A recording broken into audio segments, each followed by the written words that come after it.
subscribe to our YouTube channel and press the bell icon to get the latest updates. I'm with Peter Varghese, Chancellor at the University of Queensland in Australia, a former super bureaucrat. He retired from Australia's Department of Foreign Affairs and Trade.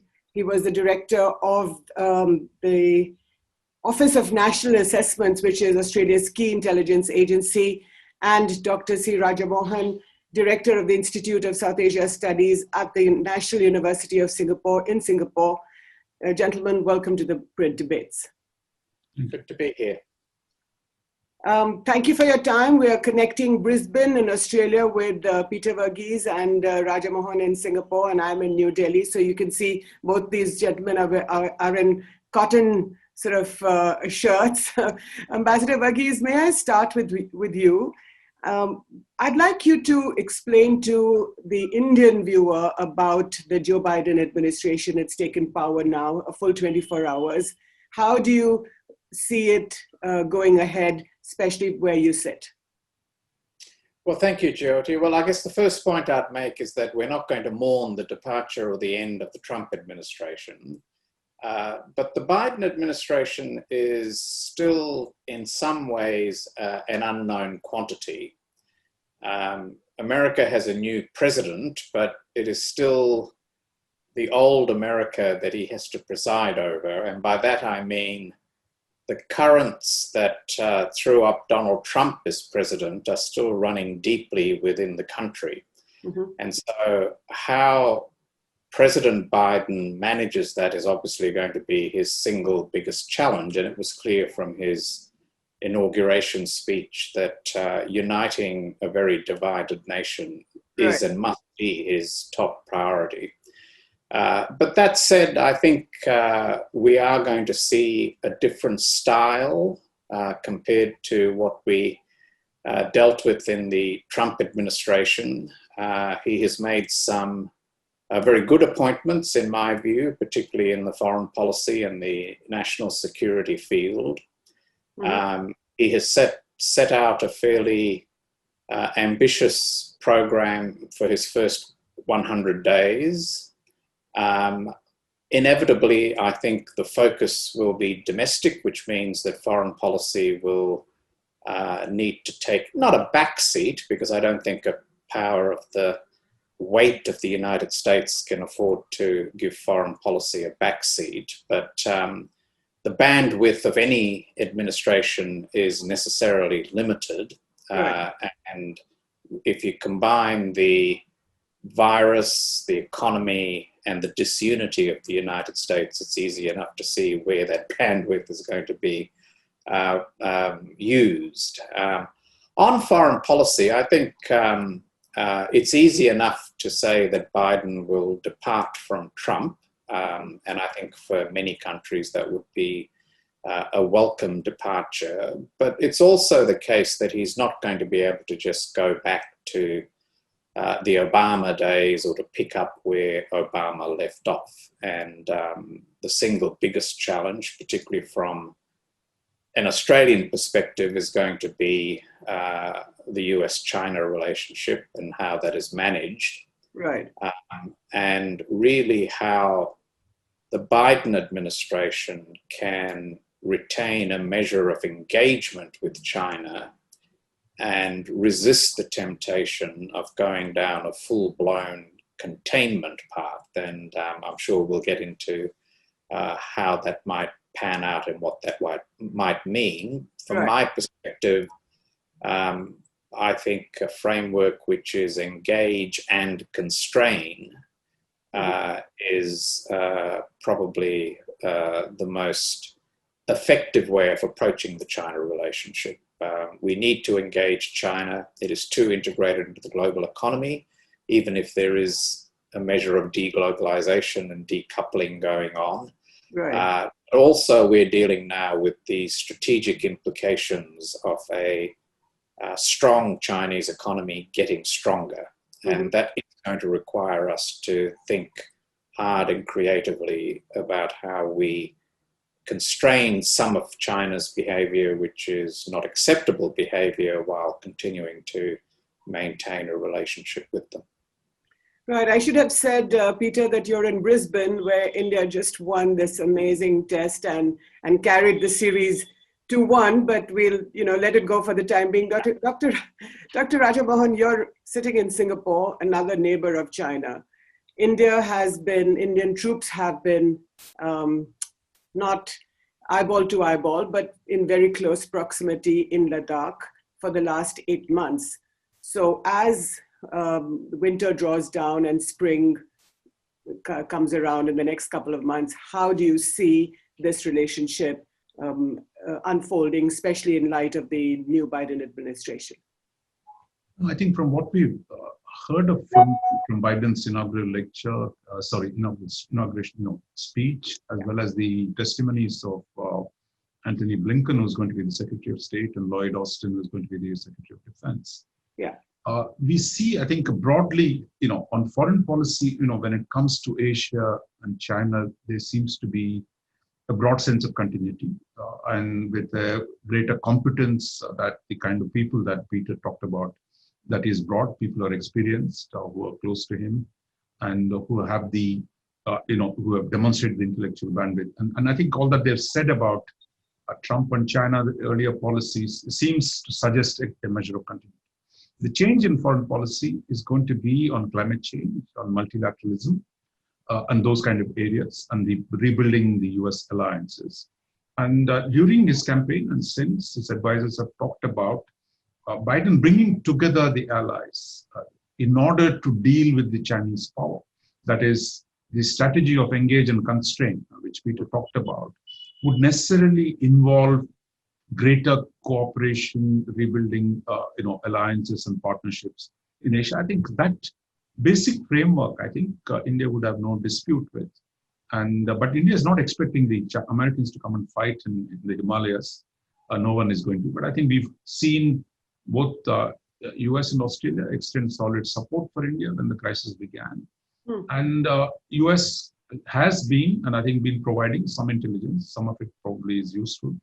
So I think the real question for India, of course, is the Chinese power poses a lot more problems than the border conflict. And I think that's where on the maritime side, on intelligence sharing side, and on creating a framework in Asia and the Indo-Pacific is where our cooperation with the US would matter. And there, the Quad, I suspect, will continue. And that's where the US and its allies today become very, very important for India.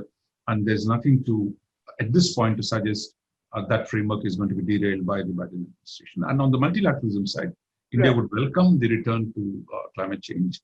India would welcome the return of the Americans to WHO. So I don't think we have a quarrel with those fronts. But with the actual climate change negotiations, I think India has also suggested it's open for some creative ideas. So that, of course, Biden will have huge problems domestically in his own Congress and how he navigates that. I just want to add one point to what Peter said. The problem is not only Trump and the 74 million supporters that are going to pose a problem for Biden, but Biden's own coalition. There's a large number of radical elements who are seeking political revenge, wants to punish those who are aligned with Trump. And I think so restraining them is going to be a challenge for him. And that's where his capacity to build a coalition in the middle will matter a lot. I think we've known him. I mean, he was always ideologically flexible, could reach across the aisle, probably is better equipped than many other leaders in the US today to be able to build reconstruct a center that can hold against the extremes on both sides. But it's going to be one But who are these people? Sorry to interrupt you. Who are these people seeking political revenge? Do you want to take some? There is the progressive, there is the left, and the whole lot of people in the. Okay, so within the Democrats. Those who voted for him, and those who aligned with him, and those who campaigned vigorously for him. Yeah. That's one part of the problem. Second part of the problem is many of his supporters want radical economic change. I mean, the progressives, higher taxes, the minimum wage. Those are the kind of things that is promised. But that's exactly the kind of thing the business doesn't like. And the business too backed him. I mean, the Silicon Valley, the Wall Street, I mean, none of them want to see a fundamental, costs of their costs going up. Yeah, but what is interesting for me is that both Australia and India were seen to be quite close to the Trump administration. And both of you, of course, are moving on very quickly, which is great because that's what powers do. But Peter Varghese, especially with Australia and the Trump administration, and there's a headline in the Global Times and in the newspaper that we all love to hate, which says that Beijing saw Australia as a lapdog of the US, and it must now free itself. What do you make of that? Well, we're going through a difficult period in our relationship with China, and whenever we have difficulties in bilateral relationships, the other side tends to use this idea of Australia as a lapdog or a cat's paw of the United States as a debating point. I don't think the issues that lie at the heart of the difficulties we're having with China all relate to the US-Australia relationship. We have done a number of things that the Chinese have taken umbrage with, and they relate to legislation that we introduced into our parliament on foreign interference. They relate to keeping Huawei out of our 5G network. They relate to a series of decisions that Australia has taken, in our view, in our own interests. Some of those decisions have put Australia in the vanguard of some of these issues that have then been taken up by other countries. Like what? Well, we were one of the very earliest to move on 5G, for instance, and it was a consistent position because earlier we had excluded Huawei from our national broadband network. Similarly, on foreign interference legislation, I think Australia moved ahead of many other countries to deal with foreign interference legislation. So there are a number of irritants, and the Chinese embassy famously issued a list of 14 such irritants which they thought should be fixed before the relationship could resume. Now, that's not to say that our close strategic relationship with the United States isn't something which is also part of the mix when it comes to China, but we've had a close strategic relationship with the United States for a very long time, and Right. we've built a very strong relationship with China simultaneously.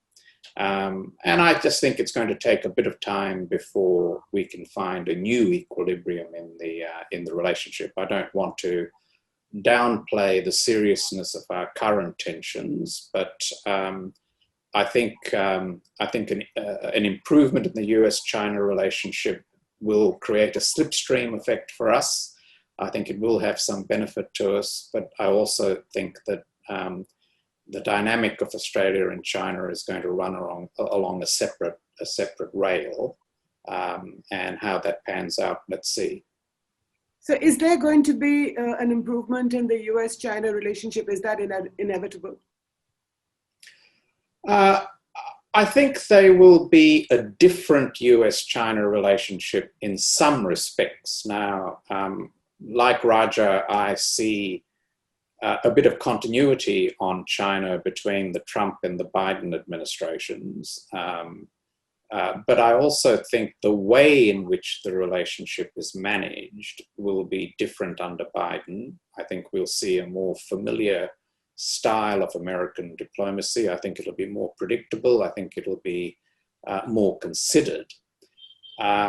I think Biden is also looking to develop a level of multilateral cooperation with China on the big issues. And I think the biggest in his mind will be climate change. And so that represents something on the positive side of the ledger between the US and China.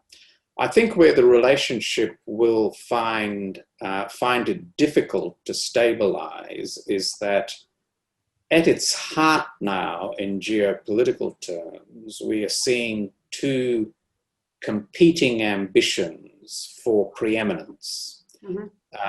So the United States is determined to hang on to the preeminence that it has held since the Second World War, and China, I think, is determined to secure preeminence in the Indo-Pacific, if not more broadly.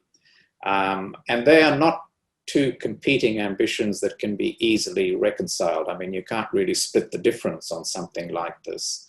Right. So that is going to change, I think, the way in which the United States seeks to manage its relationship with China. And I think it will involve an element of loose coalition building on the part of the United States. I think the US will want to work closely with both its formal allies, such as Australia and Japan, but also its strategic partners, such as India, in finding a new strategic equilibrium in the Indo-Pacific, and one that has the capability, to go back to my earlier point, of constraining China's behavior in areas where that behavior can be problematic. And by that I mean what it's doing in the South China Sea, and China's sort of increasing willingness to use economic leverage to achieve strategic objectives. So this is going to be quite a complicated US-China relationship, some areas of cooperation, some deep strategic competition at the heart of it, and probably a measure of loose coalition building to manage the relationship. So we're heading for a different type of strategic equilibrium, and I think it'll take us some time to get there. Right. Dr. Raja Mohan, tell me, these words like engage and constrain, how does India engage with China? It's been so bitter for the last 8 or 9 months. How do you see this unfolding? At this point, India's engagement has largely been limited to disengagement, shall we say, in the high Himalayas, where we've kept up that thing. They will keep that channel of communication between the diplomats and the military commanders on both sides of the line of actual control going. Right. But elsewhere, it has been attempting to decouple on the economic front. Greater scrutiny on Chinese investments, Chinese procurement contracts. Some will still come through, some which have come through multilateral financial institutions. But I think the direction has been, how do you raise the economic costs? Because the limits on escalating the conflict on the ground, on the military level, meant India had to find options on the economic front. The Indian escalation has been on the economic front by trying to disconnect from the Chinese economic embrace, as well as on the digital side to take some series of actions which complemented, of course, later what the Australians have done on 5G and the Americans have done. I think India is so dependent on the Chinese economically that, first of all, there is no dependence that can't be undone. I mean, and that's where I think what the Chinese probably miscalculated.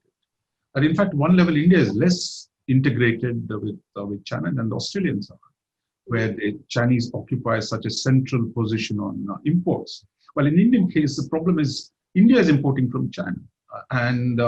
So the costs that we can diversify, so I think they will be paying, but I think India is probably better off in limiting those costs than, say, Japan or Australia, the rest of Asia, which is far more tightly integrated, and the US itself is far more tightly coupled. But in the Indian case, the politics are changing. China has provoked Indian nationalism, and I think the government had too few choices. So I would say the disconnection will go on, and I don't see how this can be repaired. Even if you disengage on the Himalayas, then Chinese show no signs of it. I think the damage is going to be quite difficult to overcome. But I just wanted to say something about lapdog terminology. India, we are quite familiar with that. I think going back to the 60s, Mao Zedong used the same language against Nehru. Nehru probably, who was out of his way to support the Chinese, he got his rewards when they accused him of the running dog of the imperialists.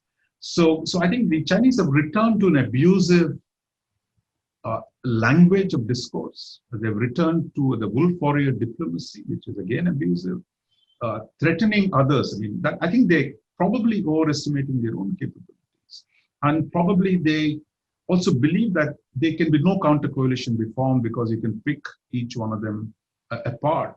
But I think beyond a point, when you see people will react, and I think I just want to make one final.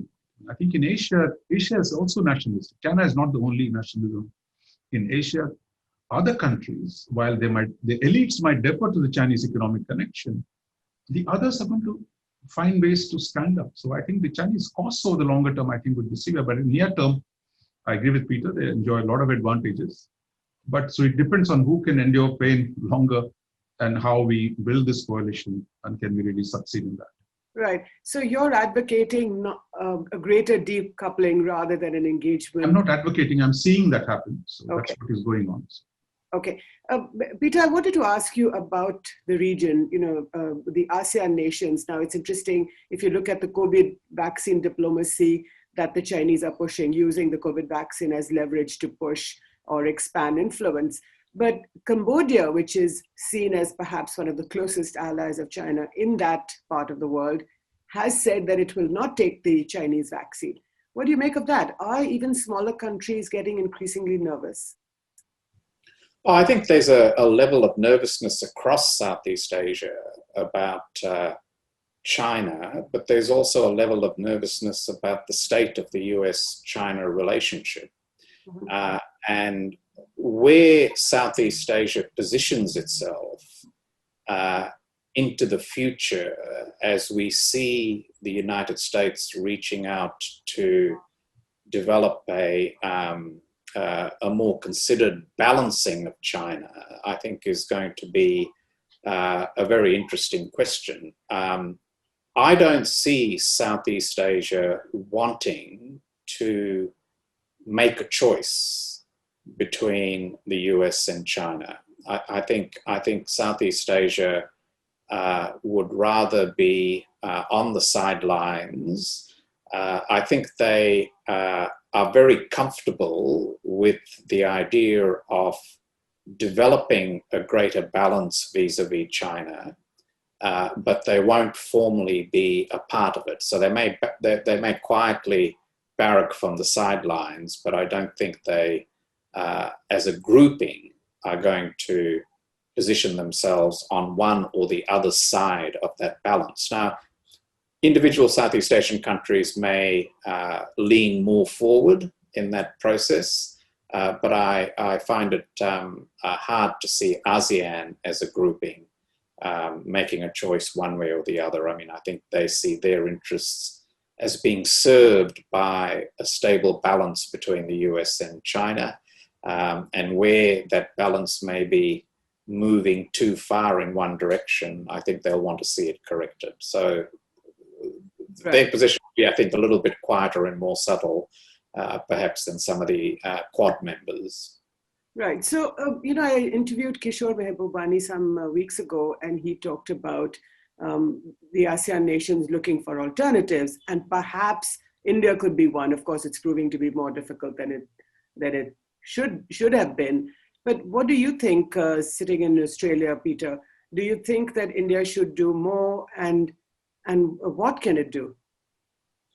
Well, I think a stronger India-Southeast Asia relationship would be a very good thing. I think it would be a good thing for India, and I think it would be a good thing for the region.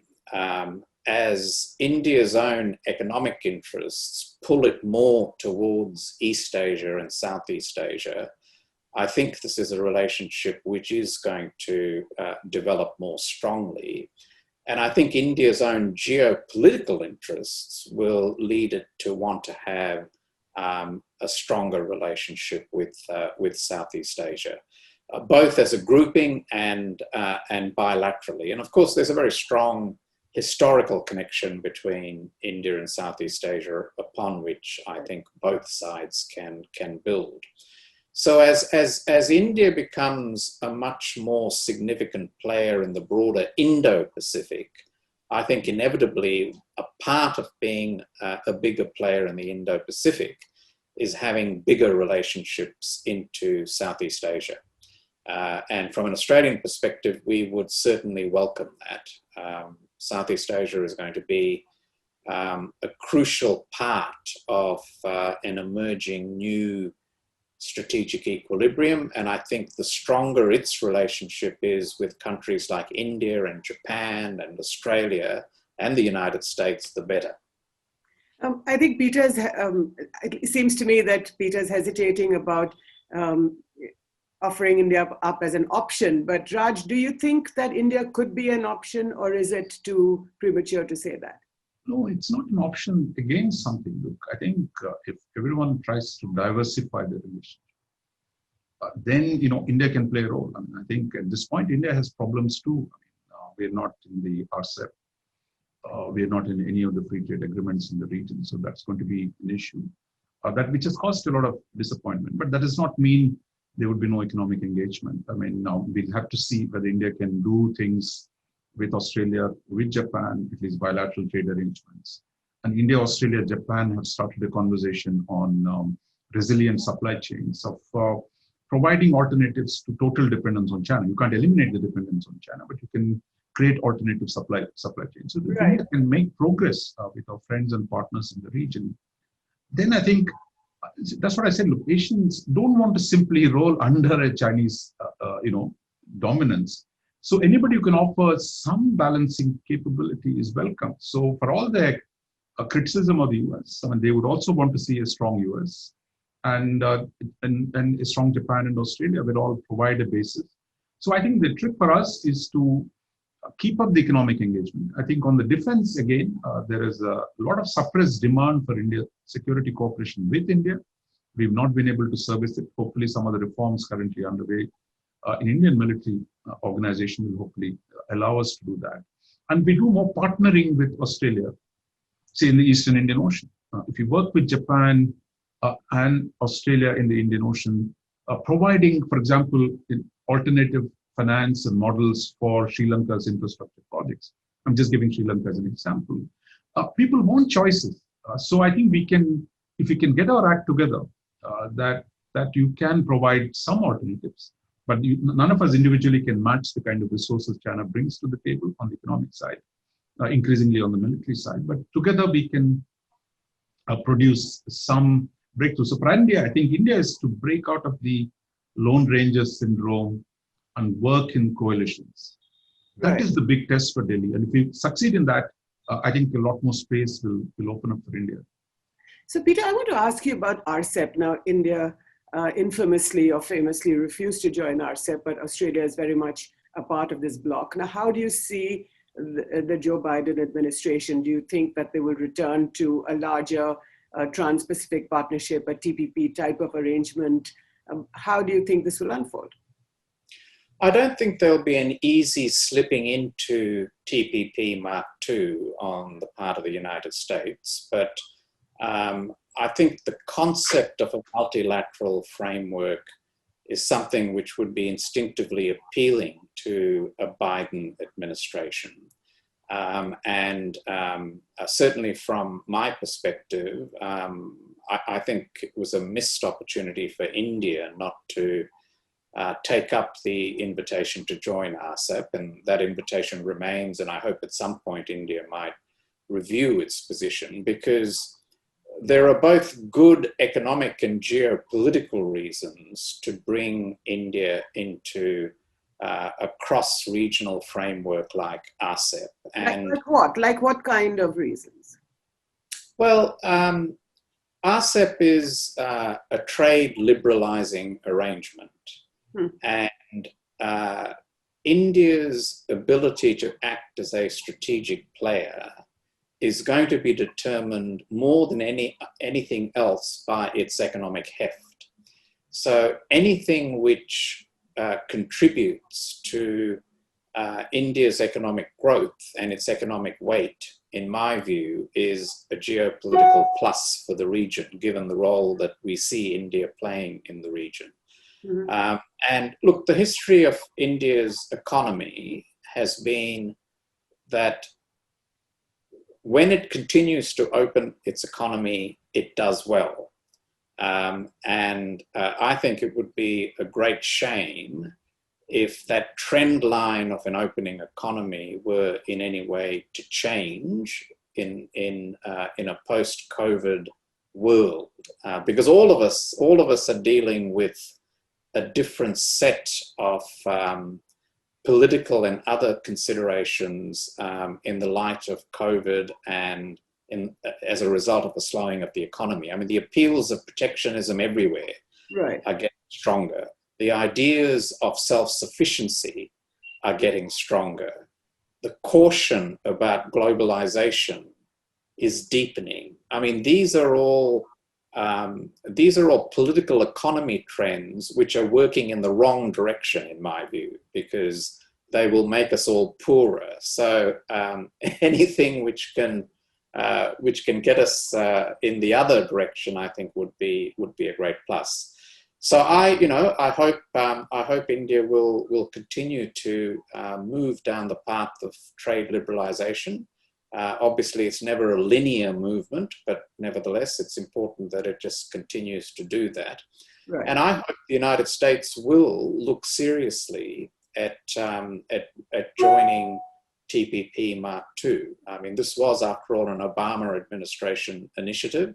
Right. Although it should be said that there was no certainty, had Hillary Clinton won the 2016 election, that she would have been supportive of TPP. But TPP Mark II is it's a platinum trade agreement. It's a platinum status trade agreement. It's the direction in which trade liberalization needs to move. And I think ideally, if you can get both China and the United States into TPP Mark II, you will serve both an economic and a geopolitical objective. But that, Dr. Raja Mohan, will isolate India much more. And my other question is about Afghanistan Pakistan. I mean, it seems that the Biden guys will have their hands full dealing first with problems at home and then with China and the climate change and other issues. But we're also saying that Afghanistan, where US troops are drawing down in the next couple of months, they're all supposed to be gone. But there is so much violence in Afghanistan. Pakistan is again playing all kinds of nefarious games in that part of the world. Do you think that the Americans will be interested, or will they largely say, okay, guys, we have our hands full, we can't do so much? Just a word on globalization, which we talked about. And I think there is a debate about to unfold in the US, in the Democratic Party. Can they go back to the Obama-style policies, or do they make adjustments to their foreign economic engagement? What we've heard, even from Jake Sullivan, who wrote a lot about the domestic policy as well during the campaign, that the need for the US to compete with China, industrial policy, creating domestic capabilities to cope with the Chinese competition on technology, these are new elements. So I think it will be a globalization 2.0 that the US is talking about, Democrats are talking about, where they can actually get there. What does it mean for America's partners? What does it mean for Asia? These are all open-ended questions. And I think India should be actively paying attention to those. And in some areas, like in the multilateral, the WTO side, what kind of reforms can be help? Can India join? Like Australia is a major campaigner for reform. Singapore is. US government, I think we'll talk about it. So I think we need to be beyond RCEP. There are other things India can do, and I think we should at least be able to focus on that. And if we can get some good bilateral deals with key partners, EU, UK, US, and Japan and Australia, then at least India is in the game, even without RCEP. But the question is whether we can actually do that. On Afghanistan, Pakistan, I think this story is largely over. I mean, I think this testimony, Blinken talked about, gender rights. You can't just cede the kind of things that Trump administration had largely ceded to Taliban. But I doubt if there is political support for a renewed push for activism, military activism. So I think it will be a limited role. And my sense is events are going to drive it. Already you can see Kabul is under tremendous pressure. And it's really there, the regional dynamic is going to shape it. I mean, Pakistan, Iran, Russia, China, India we don't have direct border so we will be a secondary role, but it will be a regional competition. I doubt if the US is going to be actively leading the process in that part of the world. But I think my sense is it was inevitable. I think 20 years, close to $1 trillion. I mean, we love to have Americans fight till the last American, but I think political traffic in Washington is not going to bear that. So, of course, the next obvious question is that Pakistan then expands its influence in Afghanistan, and what happens to India in that case? India has very Worried poor too. relations with Islamabad. Look, I think Pakistan's geography always gives it a position. I think we should not grudge that. I mean, that's a fact of life. They have 2,500 kilometers of open border with Afghanistan. It gives them, the curse is that what seems to be a strategic asset is also a curse for Pakistan. The war in Afghanistan is already spilled over into Pakistan. The restiveness of the Pashtuns and the Baluch. So I think Pakistan hopes it can shape the future outcome in Kabul, but it can't do it alone. And the Taliban is not the kind of ideal face you're going to show it to the Chinese and say, these are my boys who are going to do economic reform for you and let's transform this country, my soldier and your money. That would be a great solution, I mean, for Afghanistan. But I don't know if Pakistan is capable of delivering that kind of a framework. They couldn't in the 90s. I'm not sure if they can do it. For India, I think, we should also be less obsessive about Pakistan. Today, Pakistan economy is smaller than Bangladesh's economy. And there's no economic contraction is going to take place in the country. India is 10 times larger. Pakistan has fallen off with some of its friends in the Islamic world. So I think there is room there for us, for India, that even if Pakistan plays a larger role, there's always the next chapter. There is always the tomorrow, which is the story of Afghanistan. We're going to enter a new phase of conflict, I think, there. More wretched, probably, but there it is. And to think that Pakistan is going to rule Afghanistan, I think will be complete a mistake to believe that kind of an outcome. Last question to you, Chancellor Peter Varghese. Sitting in Brisbane in Australia, how do you see India and its neighbourhood? Do you think that India must expand influence? China, of course, is sort of reaching deeply into South Asia. Do you think India and Pakistan should return to a conversation that the SAARC region should be much more integrated? Well, I think the last point is very important. I mean, if you look at South Asia, it is the least economically integrated region probably anywhere in the world. And if the countries of South Asia are to have a strong and bright future, it has to be off the back of a prosperous economy.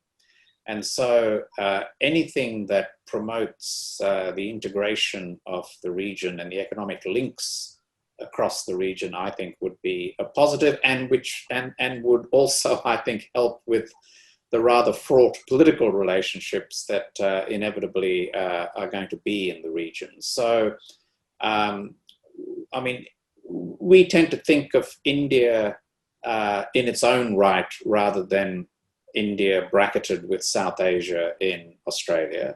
And for us, the relationship with India is only going to get more consequential as India's own place in the world becomes more significant, as India becomes a larger economy, as India exerts a stronger strategic presence, and as India becomes more prepared to build strategic partnerships with countries that in the past they may have not had as much enthusiasm for.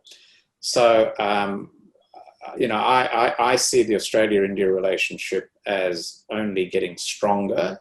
I think we have enough mutual interest at play when it comes to the economy and to geopolitical interests. And now we also have a very strong people-to-people connection. So I think taken together, this will be a relationship of consequence for Australia.